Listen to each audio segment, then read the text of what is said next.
Bonjour et bienvenue pour notre nouveau numéro de 100% ETF. Vous le savez, 2 fois par mois, l'émission avec iShares pour bien comprendre et utiliser les ETF. Et j'ai le plaisir d'accueillir aujourd'hui sur le plateau Arnaud Gian, directeur iShares France chez BlackRock. Bonjour Arnaud. Bonjour Laurent. Alors, au programme de ce numéro, l'explication de notre terme clé pour l'investissement en général et l'investissement en ETF en particulier. Aujourd'hui, on va parler d'horizon de placement et on va en profiter pour redire à quel point il est important de bien le connaître, cet horizon de placement. Et puis dans notre entretien, je crois Arnaud que vous nous emmenez en voyage, pas un petit, puisqu'on va faire le tour du monde des ETF, tout un programme 100% ETF, c'est parti.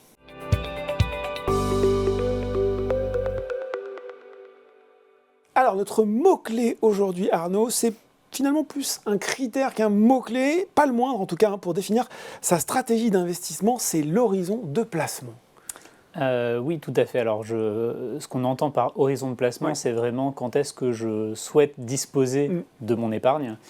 Et ça permet effectivement ensuite de constituer un portefeuille qui soit en adéquation avec ce terme. Donc, on peut avoir une réflexion en termes de projet. Donc, ce projet peut être à court terme, un achat immobilier, par exemple. Achat immobilier, ça peut être de moyen terme. Et il peut y avoir même une constitution d'épargne pour un achat moins important. Jusqu'à effectivement la préparation de l'épargne retraite. En général, on est sur des temps beaucoup plus longs en fonction de votre âge et pouvant aller même jusqu'à 30 ans pour les plus jeunes d'entre nous. Est-ce que ça veut dire, Arnaud, que à chaque horizon de placement, on a une stratégie d'investissement différente ou adaptée ? Alors, adapté, c'est exactement le mot. En fait, d'un point de vue conceptuel, si vous voulez, il y a la volatilité qui vient se mélanger à la constitution de ce portefeuille et ma capacité de gérer cette volatilité, donc de gérer les variations de prix.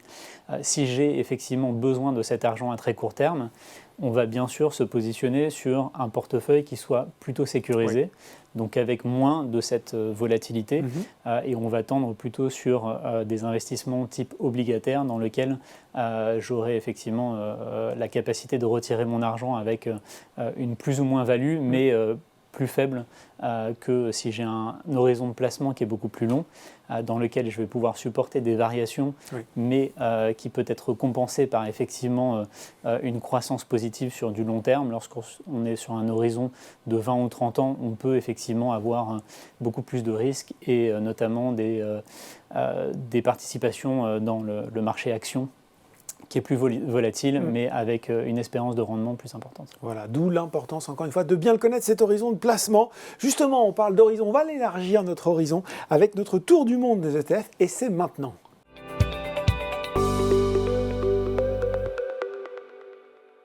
Allez Arnaud, j'ai pris mon sac à dos, j'ai pris mon guide du routard, je suis prêt à partir avec vous. Bon, non, passer la boutade, je pense que l'idée c'est de nous expliquer aujourd'hui que quand on commence, c'est finalement assez logique d'investir dans des ETF dans la zone géographique qu'on connaît bien, la nôtre, la France, l'Europe, mais qu'il ne faut peut-être pas s'arrêter là si on veut jouer à fond un concept qu'on aime bien aussi rappeler, la diversification de ses placements.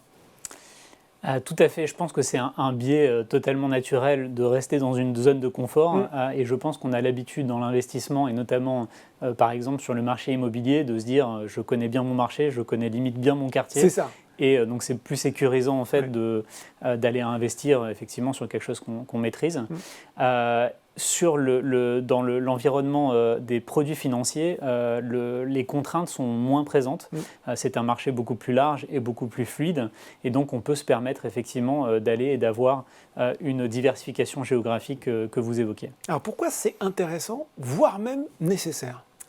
En fait, ce qu'il faut comprendre, c'est que dans le marché que l'on disait globalisé, il y a malgré tout des dynamiques qui sont très différentes et on peut effectivement bénéficier de cette diversification et donc d'avoir des expositions sur des zones qui peuvent compenser d'éventuels coups durs, j'ai envie de dire, sur les zones plus familières que l'on connaît. Vous évoquiez la France et l'Europe. Exactement.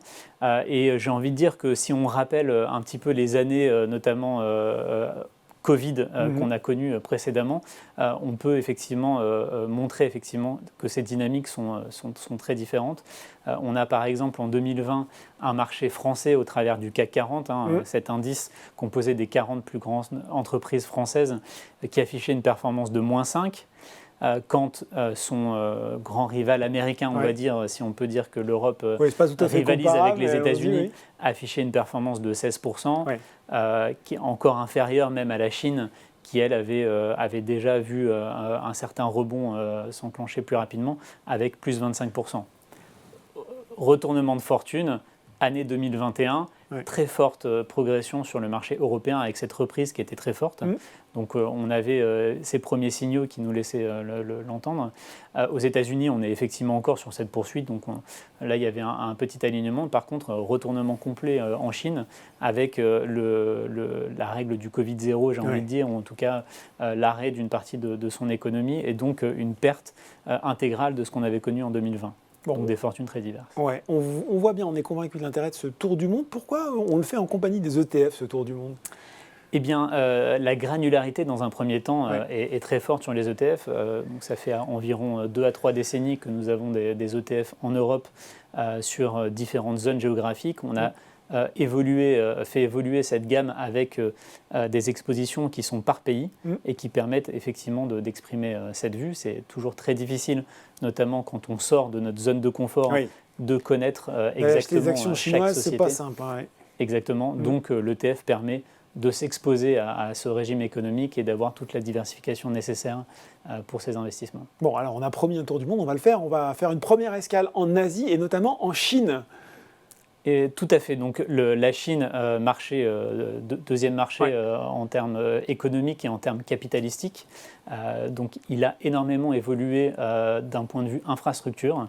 Donc on peut, nous, maintenant, en tant qu'investisseur international, du point de vue chinois, investir aussi bien sur des entreprises qui sont cotées à Hong Kong. Donc là, on a effectivement un marché qui s'était déjà établi depuis quelques années, voire quelques décennies. Et également en fait, le marché continental qui constitue en fait, le cœur de réacteur de cette économie chinoise qui est désormais depuis quelques années beaucoup plus disponible et accessible au marché notamment européen au travers de ce qu'on appelle les actions A. Oui, c'est des titres particuliers dans lesquels qu'on va retrouver dans l'iShares China A-Shares. Notamment qui permet d'accéder à ce marché très spécifique. Bon, puisqu'on est en Asie, est-ce qu'on fait un petit crochet vers 2 destinations peut-être moins évidentes que la Chine ? Oui, tout à fait. Je pense que vous faites écho à la Corée et à Taïwan, qui sont deux grosses parties effectivement en Asie. Et là-dessus, en fait, on va davantage avoir un angle technologique assez marqué. Quand on pense à Taïwan, c'est effectivement un marché dans lequel on a ces fameux semi-conducteurs patrie des qui pèsent exactement, patrie des semi-conducteurs qui pèsent assez lourd dans l'économie, mais qui irriguent en fait le marché international et donc cette forte adoption de ces petites puces électroniques dans notre quotidien. Et en Corée, effectivement, une économie qui est à la pointe de la technologie, qui sert de moteur de croissance.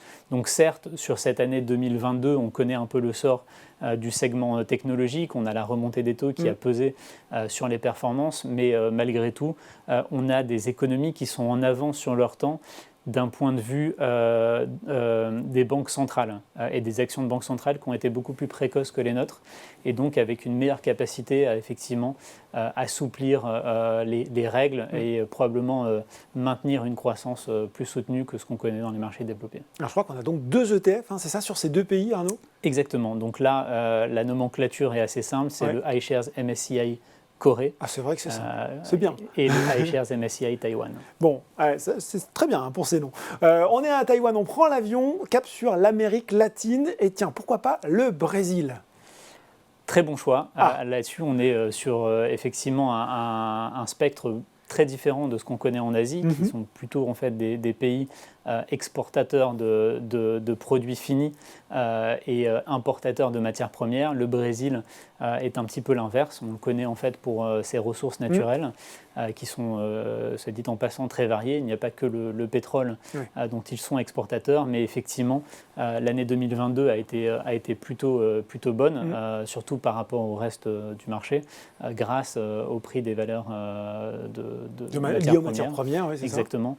Et au-delà de ça, comme vous le savez, il y a eu des récentes élections, donc il y avait une incertitude politique qui a été dissipée avec l'élection de Lula et probablement une politique budgétaire assez maîtrisée, dans lequel on peut imaginer effectivement avec la poursuite du prix des matières premières qui est probablement qui va s'inscrire dans le temps, un très bon potentiel de performance. Et là, encore une fois, on est sur un nom relativement simple. Chouette. Avec le iShares MSCI Brésil. iShares MSCI Brésil. Tiens, on va reprendre l'avion cap vers le nord. Comment, bien sûr, ne pas s'arrêter aux États-Unis, premier marché? Premier marché de loin, en fait, quand on regarde la capitalisation boursière dans son ensemble, dans les pays développés, les États-Unis, ça représente environ 60%. On connaît effectivement les trajectoires de performance qu'ont connu les grands indices. On va prendre l'exemple du S&P 500 avec le iShares S&P 500 qui représente les 500 plus grandes entreprises cotées aux États-Unis et qui est accessible avec des frais de gestion très très modestes de 7 points de base. Ouais, et je rappelle, si vous en plus vous achetez ces produits sur Boursorama Market, c'est 0 € de frais de courtage, c'est toujours intéressant. Tiens, on va boucler notre périple, Arnaud, je vous propose, en revenant à la maison, en Europe, où là aussi il y a quand même des choses à regarder. Quand même. Bien sûr, tout à fait. C'est là où on a probablement la plus grande granularité. Donc on a un ETF sur les actions françaises. On va avoir le MSCI France, donc iShares MSCI France. On garde encore cette même logique, dans lequel on va retrouver un peu plus que 40 valeurs dans cet indice. On a une cinquantaine de valeurs des plus grandes capitalisations boursières en France et qui permet effectivement d'accéder au pouls de l'économie française, j'ai envie de dire, au travers de cet ETF. On va retrouver certains de nos voisins, donc nos voisins allemands, avec effectivement le DAX, donc le iShares DAX, dans lequel on va retrouver les 30 plus grandes entreprises allemandes cotées dans cet indice. Le AEX, ça, c'est le marché néerlandais. Un peu moins connu, exactement, la Hollande, dans lequel là, cette fois-ci, on va avoir les 25 plus grandes sociétés qui sont cotées en Hollande. Puis un indice peut-être plus large pour finir, le FTSE 600, c'est ça ? Le FTSE 600. Donc là, en fait, on sort un petit peu de l'eurozone. On va dire l'Europe aux ordres géographiques du terme, exactement, on va dire. Avec les 100 plus grandes entreprises britanniques cotées. Bon ben voilà, merci Arnaud de nous avoir si bien guidés dans ce voyage virtuel au bilan carbone, ma foi, tout à fait raisonnable et nous avoir fait découvrir des ETF portant sur chaque grande zone géographique. C'était un plaisir, merci. Voilà, 100% ETF, c'est fini pour aujourd'hui. On se retrouve dans 2 semaines pour un nouveau numéro.